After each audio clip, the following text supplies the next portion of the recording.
No, we're not taking no breaks. No breaks. No breaks. They'll do a break. That was not Quest versus Marv. This is Kelly Betts. Mantra. Hey, I'm the Bone Man. Hey, we're at Bone Man's place watching the pay-per-view.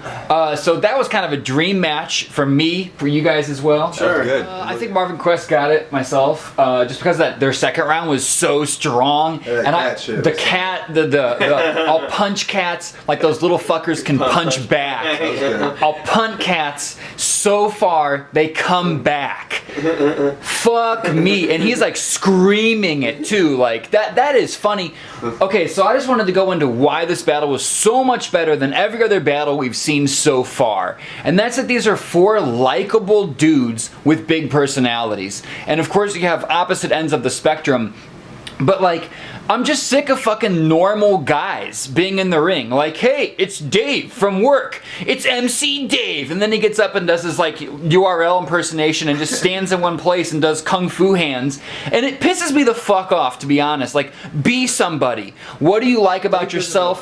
Project that. And Dave doesn't even know kung fu. A-Word doesn't own a fucking gun. Like, and if he does, it's on some Christian shit, like waiting for the cops to cut, you know, like whatever. Fuck that, man. Fuck all of that. Like, you guys, so many of you are so boring, and you just stand in place. You just stand in one place and fucking do your this is how you battle. Look at this. These guys are like, Marv and Quest were like pushing each other, you know, and they're like hugging, and Carter's doing like his funny, like, you know, they're like gun hands. Yeah, gun hands. I think showmanship. Marv and Quest was actually a better like classic 2-on-2 team. But I feel like Chedda Deems had better lines, like better. They were more better entertaining, punches. I think. Yeah, they had better punchlines. It could be a 2-1 decision. It could be arguable, I feel like. But yeah, I want to see what the internet thinks. Yeah, I'd say it was split. It wasn't a wash anyway. No. I guess the other thing I wanted to add, you know me, I get all worked up. Triggered. The other thing I wanted to add is that. I think that there's an advantage to nerd rappers over funny street rappers that maybe isn't fair, because the thing is, like, if Cheddar Deems does like a corny bar, if it's just a bad bar, you laugh at it because they're just joking. You know what I mean? And I think still works. yeah, and it still works. And I think the thing I've noticed from lurking on the internet for many years now and being on the forums and whatnot is the internet loves a gotcha moment. So it's like, here's battle rap, boom, and you have two established figures, Marv and Quest, both Detroit, street battlers that have a shit ton of tape out there, some stolen, but you have these guys that are battling like you're supposed to be battling, and they're just two.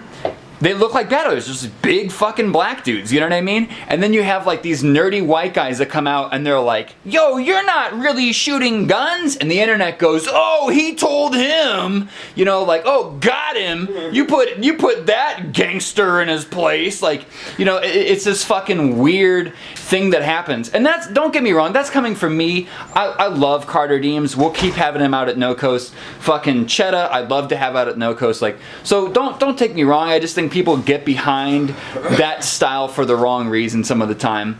But so I think coming in, there's an edge going to the nerd rappers. But bottom line, all four of them have big personalities. All four of them have great double entendres and rhymes, and just they're fucking hilarious. All four of them did the best so far. So. Yeah, all four of them had excellent performances. That was the best battle so far, and I wouldn't be surprised if in a decade we were seeing them doing like any one of those four guys doing HBO specials for comedy.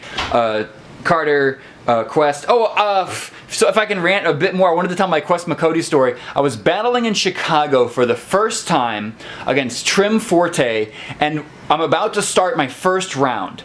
And this guy walks up, and look, he stands kind of besides Trim, and he looks just like Quest McCody. And I had a flip, and I don't remember what it was. I was going to do some flip of like, I'm just glad Quest came out to watch me battle, but I couldn't make it enough of a punch.